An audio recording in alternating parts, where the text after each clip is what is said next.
Je pense qu'on peut tous témoigner de plusieurs femmes dans son entourage qui ont mal pendant leurs règles et on en connaît bien au moins une qui est clouée au lit à ce moment-là avec une bouillotte, qui ne peut ni aller travailler ni aller à l'école.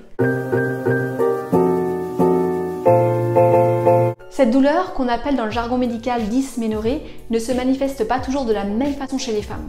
Elle peut irradier dans le dos, à l'avant, dans les cuisses, être accompagnée de nausées, voire vomissements, de diarrhée, de migraines, etc. Oui, être une femme, c'est une grande joie bien sûr. Les dysménorrhées ne font pas partie du fameux syndrome prémenstruel.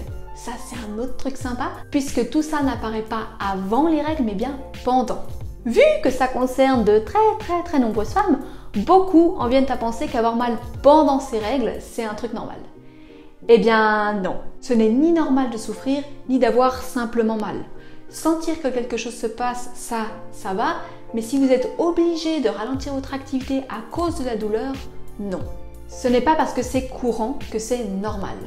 Bref, les règles sont un phénomène aussi naturel que de manger, respirer ou dormir. Est-ce que vous considériez normal d'avoir mal à chaque fois que vous mangez? Le fait que c'est pas normal, c'est une chose, mais du coup, pourquoi autant de femmes ont mal? Qu'est-ce qui se passe? De légères contractions se produisent régulièrement dans l'utérus, mais elles sont généralement si légères que la plupart des femmes ne peuvent pas les ressentir. Pendant les règles, en revanche, l'utérus se contracte beaucoup plus fort pour aider l'endomètre, ce tapis de sang qui recouvre l'intérieur de l'utérus, à se détacher. Les contractions vont se produire grâce à des substances chimiques produites par le corps que l'on nomme les prostaglandines. Il en existe plusieurs et elles jouent différents rôles, mais deux notamment interviennent pour induire les contractions de l'utérus, les prostaglandines E2 et F2. Plus la femme produit des prostaglandines, plus l'utérus va se contracter fortement rapidement. C'est aussi ça qui explique pourquoi les femmes ont souvent des diarrhées au moment de leurs règles.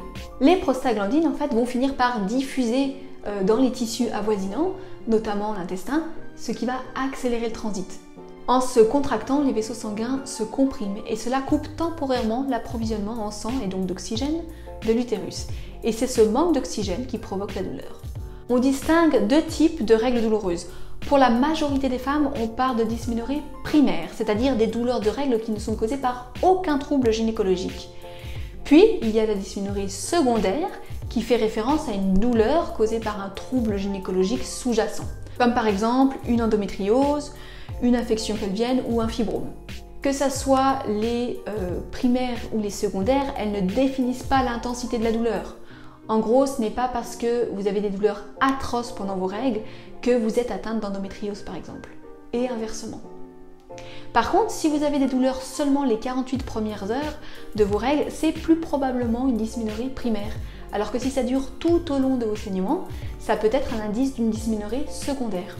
Les dysménorrhées secondaires, par définition, démontrent clairement que la douleur n'est pas normale et est un cri d'alarme du corps qui signale un problème bien spécifique. Du coup, qu'est-ce qui se passe pour les dysménorrhées primaires? Pourquoi ce n'est pas normal que ça fasse mal?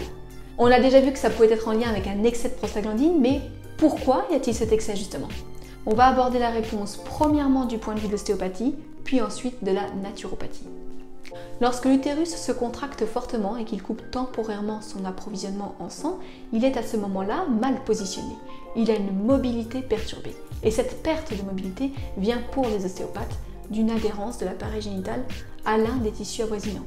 Cette adhérence va empêcher l'utérus de se contracter normalement, ce qui va d'une part l'obliger à se contracter encore plus fort, donc plus de prostaglandine, et d'autre part tirer sur les tissus qui l'entourent. Conclusion, ça fait mal. Sachez que les ostéopathes peuvent justement défaire ces blocages.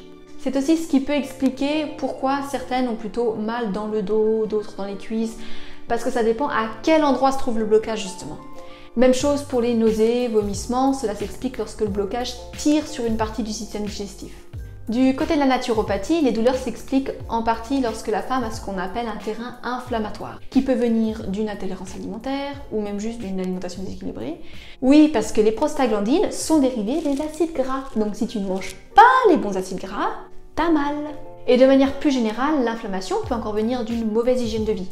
Une autre explication des règles douloureuses, c'est une hyperœstrogénie, donc quand la femme produit trop d'œstrogène ou quand elle élimine mal ceux utilisés.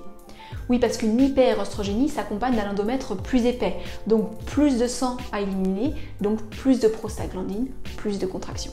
D'ailleurs, un des traitements souvent proposés contre les douleurs de règles, c'est la pilule contraceptive. Et si tu te demandais pourquoi elle peut atténuer voire faire disparaître les douleurs, c'est tout simplement parce que sous pilule, on bouffe d'énormes quantités de progestérone, 10 à 100 fois plus que ce que tu produis normalement. Ce qui donne un endomètre plus fin. Un endomètre plus fin fait qu'il y a moins de sang évacué, donc moins de contractions. Pour en revenir sur cette idée d'hyperœstrogénie, cela explique en partie pourquoi les dysménorrhées sont particulièrement fréquentes chez les jeunes filles.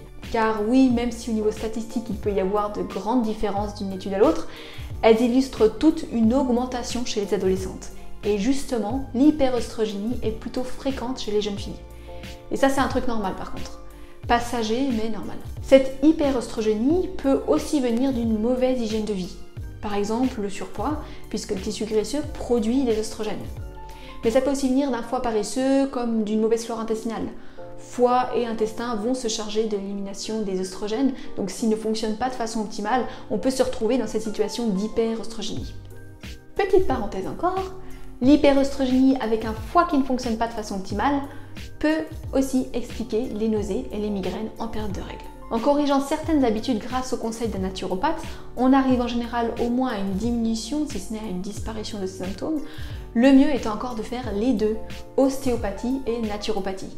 Il existe très certainement d'autres disciplines qui peuvent avoir un impact positif contre les douleurs de règles et qui apporteraient d'autres explications, mais j'ai choisi de vous parler de celle que je connais le mieux. En tout cas, s'il y a une chose que vous devez retenir de tout ça, c'est que les douleurs de règles, ce n'est pas un problème dans votre tête et elles ne doivent jamais être considérées comme normales. Merci d'avoir regardé cette vidéo jusqu'au bout. N'hésitez pas à liker, partager si vous souhaitez d'autres vidéos sur la santé féminine. Ça sera le meilleur moyen de m'encourager à en faire d'autres. Merci!